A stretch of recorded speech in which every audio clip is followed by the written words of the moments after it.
Hello friends. आज मैं आपसे बात करूंगा बाहुबली द एपिक के वीकेंड कलेक्शंस के बारे में।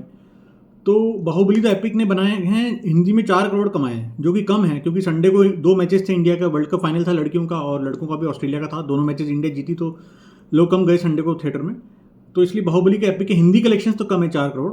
तेलुगु तमिल सारी लैंग्वेजेस मिला के उसका वीकेंड हुआ है 22 करोड़ का, जो कि री रिलीज के लिए ठीक है, पर वैसे बाहुबली के लेवल से कम है। और एक ताज स्टोरी मूवी रिलीज हुई थी परेश रावल की, तो उसने अच्छे 6.5 करोड़ रुपए कमा लिए एक छोटी सी फिल्म में वीकेंड में। तो ये भी काफ़ी सरप्राइजिंग था। अब सेकंड वीक में जो एक दीवानी की दीवानियत है वो थामा से ज़्यादा कमा रही है, क्योंकि इसको अच्छे अच्छे सिंगल स्क्रीन सारे मिल गए जो उसको फर्स्ट वीक में नहीं मिल पाए थे। थामा ने सारे ले लिए थे। तो राज मंदिर जो अच्छे अच्छे सिंगल स्क्रीन इंडिया के टॉप के, वो सब दीवानियत को मिल गए हैं। तो वो अच्छी कमा रही, मासेस की फिल्म है, गाने अच्छे हैं। तो लोग वन साइडेड अफेयर की कहानी, मतलब लव की कहानी तो लोगों को अच्छी लग रही है। तो इससे बॉलीवुड को लेसन लेना चाहिए कि मासेस के लिए मूवी बनानी चाहिए उनको, जो सिंगल स्क्रीन के लिए हो। तो क्योंकि इस फिल्म का एप्रिसिएशन है, थामा का इतना एप्रिसिएशन नहीं है। थामा ज़्यादा से ज़्यादा एवरेज हो जाएगी। ये फिल्म हिट हो गई है, सुपर हिट भी होने वाली है। 100 करोड़ तो इसके वर्ल्ड वाइड हो गए हैं छोटी सी फिल्म में, जिसका 30 करोड़ का बजट था।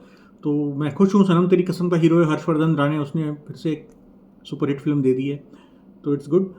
अच्छा, तो सरप्राइजिंग बात क्या बता रहा था मैं आपको, बाहुबली तो एपिक के जो कलेक्शंस है ना, तो वो इतने अच्छे नहीं है। लेकिन बाहुबली इंडिया की सबसे अच्छी फिल्म है लास्ट 2 डेकेड्स में। अब ये बाहुबली इतनी महान फिल्म बन गई है कि जो आज तक की महान फिल्में थी, जैसे मुगल आजम थी, शोले थी, गदर थी, तो उसके लेवल पे उस श्रेणी में आ गई है। उतना इस पिक्चर को देखा गया, उतना इस पिक्चर को सराहा गया है, दोनों पार्ट्स को। तो इसलिए मेकर्स ने इस दोनों पार्ट को, राजा मौली ने कंबाइन करके 3.5 घंटे की पिक्चर एडिट करके इसको रिलीज़ किया है।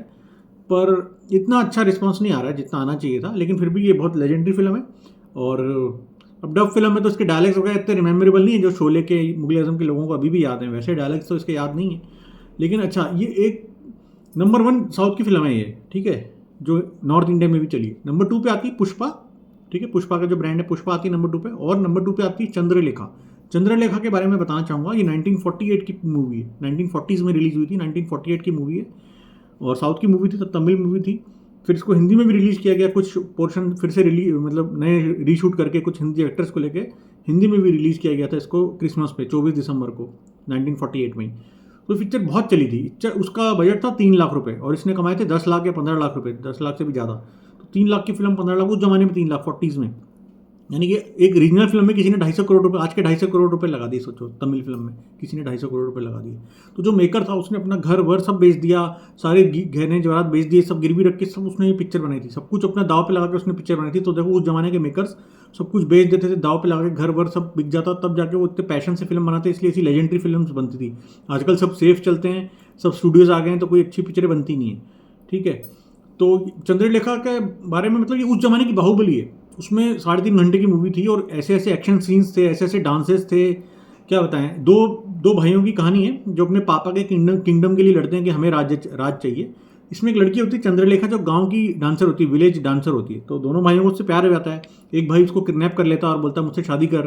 तो बोलती है एक शर्त पे शादी करूंगी, पहले मेरे टाइप का एक ड्रम डांस होगा, स्पेशल ड्रम डांस को आप ऑर्गेनाइज करो। तो एक ड्रम का डांस होता है, तो उस डांस के अंदर भी मतलब सीक्रेट है, वो कुछ राज छुपा है उस डांस के पीछे भी ना, कि ड्रम डांस तो हो रहा है, पर उसमें क्या राज है, ये पिक्चर की कहानी है। तो क्या होता है, और मैंने तो अभी पूरी नहीं देखी है, यूट्यूब पे है वैसे फिल्म। तो उस जमाने के हिसाब से बहुत लेजेंडरी फिल्म थी, क्योंकि बहुत बड़े बड़े एपिक सेट्स बनाए थे, इतने डांसेस थे, इतने डांसर थे, इतने action stunts, circus, adventure story, दो भाइयों की कहानी, एक लड़की से प्यार करते हैं, कितने बहुत कुछ, राजा का राज पाट। उस जमाने के हिसाब से सबने देखी थी 40s में 50s में ये पिक्चर। और उस जमाने में इतनी चली थी कि बाहुबली से भी ज़्यादा चली थी। उस जमाने की बाहुबली हुई है। तो इसलिए साउथ की ये 2-3 पिक्चरें बहुत ज़्यादा चली हिंदी सर्किट्स में, जैसे कि मैंने बताया राजा मौली की ये दोनों बाहुबली, फिर पुष्पा दोनों पार्ट, और ये चंद्रलेखा के बारे में मेरे को थोड़ा आपको बताना था, इसलिए मैंने ये वीडियो बनाया कि 1940s में भी एक ऐसी फिल्म आई थी यार, जो इतनी रेलेवेंट थी, इतनी खतरनाक थी, लोगों ने अपना सब कुछ दाव पे लगा के बनाई थी, और साउथ में भी चली, और फिर हिंदी डब में भी चली। इस पिक्चर से ही तो स्टार्ट हुआ। इस पिक्चर के बाद से सारे साउथ के मेकर डिसाइड करने लग गए, यार हम हिंदी में भी रिलीज़ करेंगे अपनी पिक्चर को, पैन इंडिया देंगे, नॉर्थ इंडिया में भी जाएंगे, नॉर्थ इंडिया में हिंदी रिलीज़ करेंगे। अगर ये पिक्चर नहीं चलती तो कैसे हिंदी में ये साउथ की फिल्में रिलीज़ हो सकती। तो उस जमाने में तब इस फिल्म ने स्टार्ट किया था।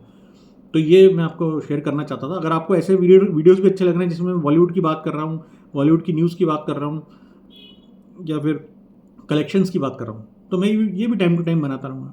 Thank you friends.